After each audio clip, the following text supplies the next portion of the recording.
Khairat Pusat Palu dimulai. Selamat menyaksikan.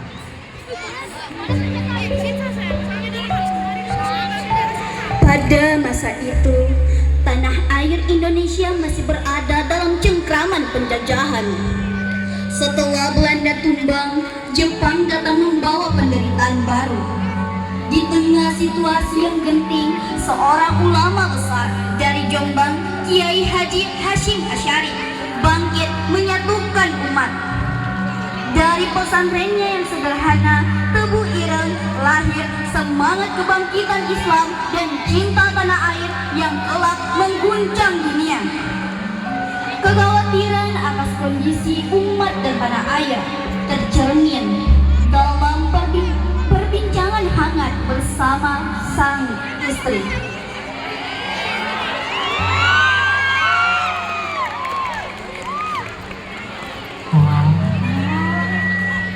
Waktu di pasar tadi, aku lihat kerudung itu menarik sekali.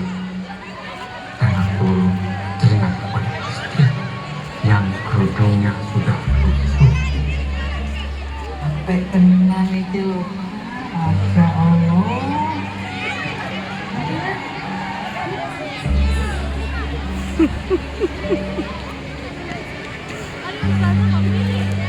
Bapak mikirin apa? Negeri ini berseru, tanahnya subur, rakyatnya banyak, tapi malah menjadi negeri jajahan. Kalau saja umat Islam bersatu seluruhnya, hal ini tidak akan terjadi. Allah tidak akan memberi manfaat dan kemuliaan bagi mereka yang tidak mau hidup bersama. Tidak bagi umat yang terdahulu dan tidak ada bagi hamba Allah yang hidup di akhir zaman. Itu yang selalu Bapak sampaikan berulang kali. Ya, benar. Dan sekarang, setelah Belanda, Jepang mulai menjajah negeri ini. Pondok pesantren Tebu Ireng, tempat para santri menimba ilmu dan menanamkan cinta pada agama dan bangsa. Pagi itu, udara di Tebu Ireng terasa sejuk dan penuh ketenangan.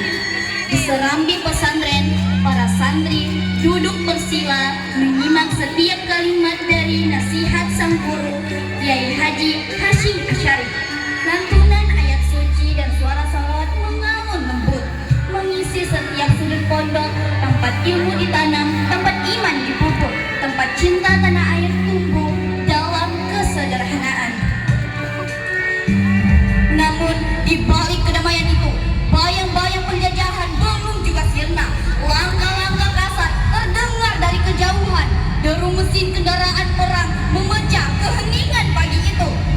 Tentara Jepang datang membawa ancaman dan kekerasan. Ketegangan pun memuncak.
Tuan salah besar.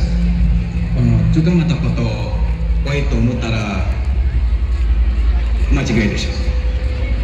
Para santri bisa sangat takut pada kiai ini.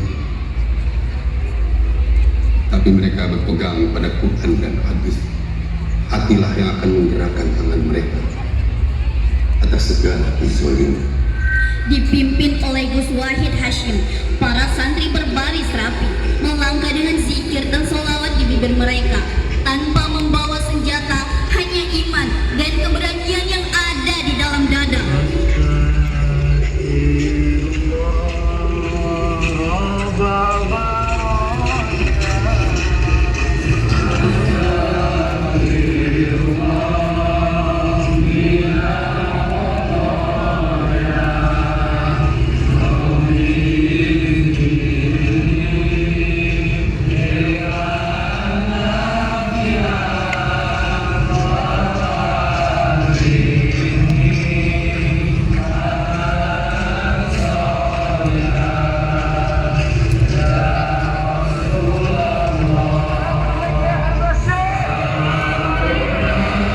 Hingga akhirnya atas izin Allah, pintu gerbang itu terbuka.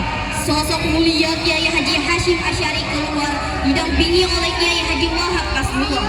Hari itu bukan hanya hari kebebasan sang kiai, tetapi juga semangat perjuangan yang kembali hidup di dada umat Islam.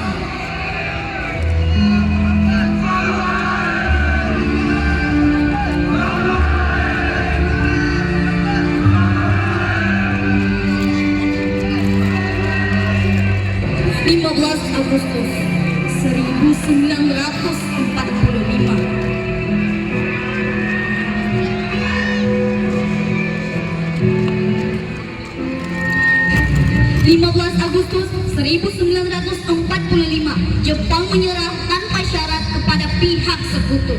Kekalahan Jepang membuka lembaran baru bagi Indonesia. Namun, pasukan sekutu yang diwakili oleh Inggris mendarat di tanah air, membawa ancaman baru bagi kemerdekaan. Di tengah kebingungan bangsa, utusan Bung Karno menemui Kiai Haji Hashim Asy'ari, membawa pertanyaan yang menggugah nurani. Apakah hukumnya membela tanah air?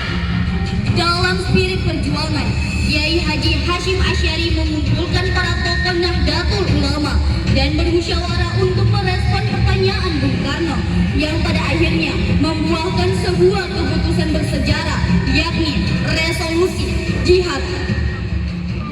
Kemarin kita kedatangan utusan Bung Karno yang menanyakan apa hukumnya membela tanah air.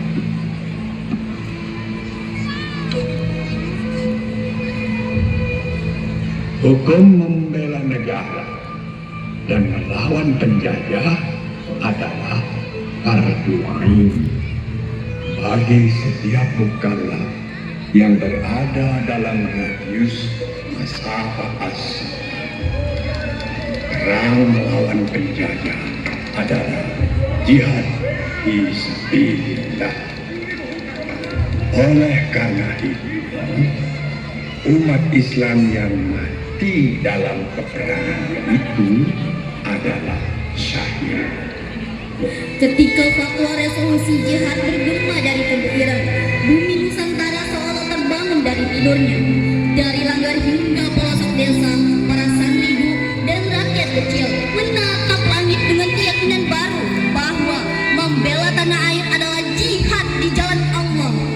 Di tengah gelora itu, seorang pemuda bernama Bung Tomo mendengar panggilan suci itu menembus jiwanya. Ia datang menemui sang kiai dengan dada bergetar dan mata berkaca. Ia berkata, "Kiai, panggilan suci menggetarkan hati saya. Izinkan saya menyebarkan panggilan ini." Lalu dengan nada lembut sang Hadratus Syekh menjawab, "Nah, awali dan akhiri setiap kalimat yang kau ucapkan dengan menyebut kebesaran Allah." Maka dengan suara takbir yang menggema di segala penjuru, Bung Tomo melantangkan suara kemerdekaannya.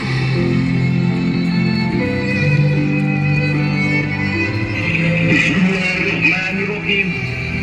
Merdeka!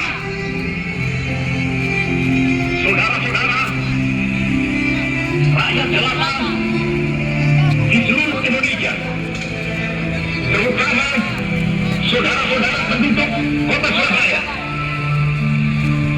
kita semuanya telah mengetahui bahwa hari ini tentara Inggris telah menyebarkan pamflet-pamflet yang memberikan suatu ancaman kepada kita semua.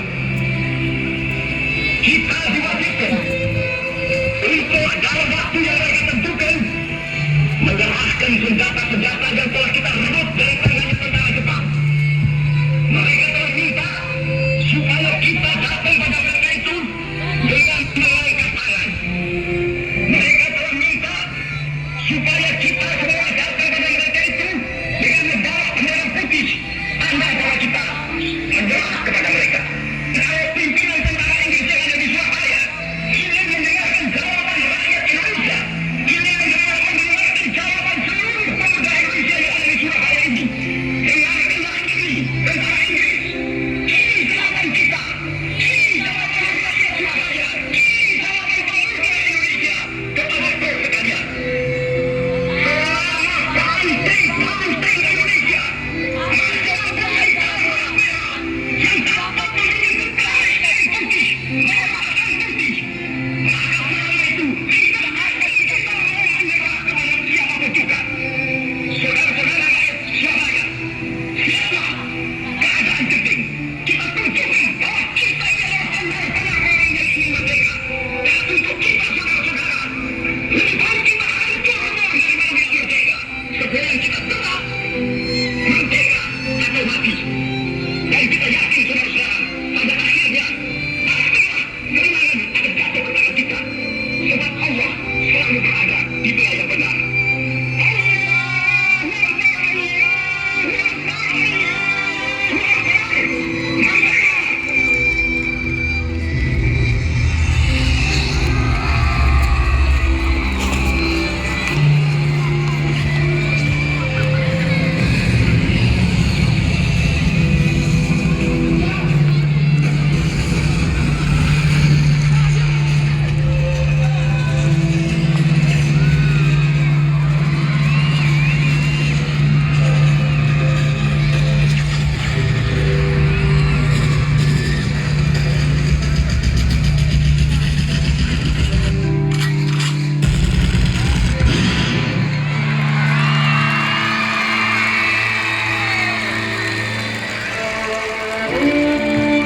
Di tanah ini tertanam doa dan darah para pejuang. Mereka pergi dalam senyap, namun kepergian mereka melahirkan cahaya bagi bangsa. Ada nama yang ditukir di batu, tapi setiap hembusan angin membawa kisah tentang keberanian dan iman yang tak lekang oleh waktu.